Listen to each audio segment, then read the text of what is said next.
നമസ്കാരം.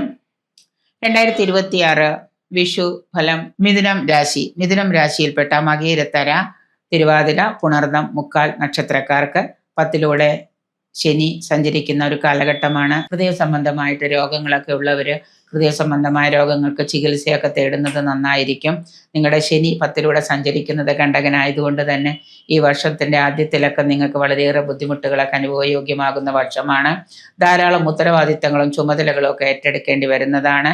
മദ്യത്തോടുകൂടി കഠിന പ്രയത്നം ആവശ്യമായി വരുന്നതാണ്. വർഷമധ്യത്തോടുകൂടി പല കർമ്മരംഗവും മാറി മാറി നിങ്ങൾ പരീക്ഷിക്കുകയും അവസാനം ഒരിടത്തിലും നിങ്ങൾക്ക് സ്വസ്ഥമായിട്ട് ജോലി ചെയ്യാൻ പറ്റാതിരിക്കുന്ന ഒരു സാഹചര്യമാണ് ഇപ്പോൾ നടന്നുകൊണ്ടിരിക്കുന്നത്.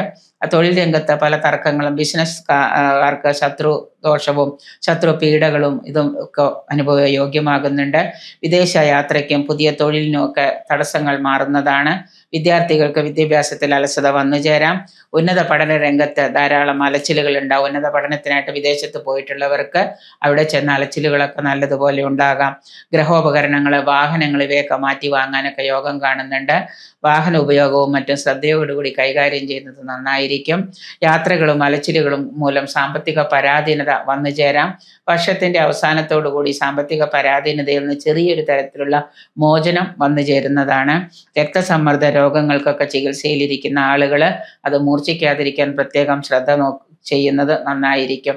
ഷുഗർ പോലെയുള്ള ഹൃദയ സംബന്ധമായ രോഗങ്ങൾക്കൊക്കെ ചികിത്സയിലുള്ളവർ നല്ല രീതിയിലുള്ള വിദഗ്ധ ചികിത്സ തേടുക.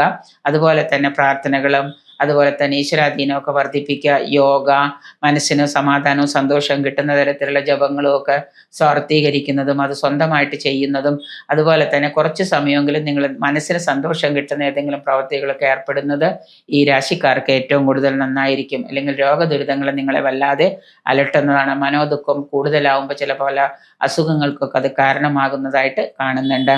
അതുപോലെ ക്ഷേത്ര ദർശനം, നാമജപ ഇവയെല്ലാം കൂടുതൽ സമയം ചെലവഴിക്കുന്നതാണെങ്കിൽ, പ്രത്യേകിച്ച് മധ്യപ്രായം കഴിഞ്ഞവർ കൂടുതൽ സമയവും ഈശ്വരാധീനം ഉണ്ടാക്കാനുള്ള ഈശ്വരാനുഗ്രഹത്തിന് വേണ്ടിയുള്ള കാര്യങ്ങളൊക്കെ ചെയ്യുന്നത് നന്നായിരിക്കും. വിചാരിച്ചിട്ട് എല്ലാ നേരവും അമ്പലത്തിൽ പോയിരിക്കണം എന്നല്ല പറഞ്ഞത്. വീട്ടിൽ തന്നെ ഇരുന്നുകൊണ്ടാണെങ്കിലും ഏതെങ്കിലും ഒരു ഗുരുവിൽ നിന്ന് ദീക്ഷയായിട്ട് ഏതെങ്കിലും ഒരു മന്ത്രജപം എടുത്തിട്ട് മനസ്സിന് സമാധാനവും സന്തോഷവും, കുട്ടികളെ കുറിച്ച് ഓർത്ത് കൂടുതൽ ആദിയും വ്യാധിയൊക്കെ വരാനൊക്കെ കാരണമാവുന്നുണ്ട്. അപ്പം അതിന് കൂടുതൽ സമയം കുടുംബ ഐശ്വര്യത്തിന് വേണ്ടി പ്രാർത്ഥനകൾ സ്വായത്തമാക്കുന്നത് നന്നായിരിക്കും മിഥുനം രാശിക്കാർക്ക്.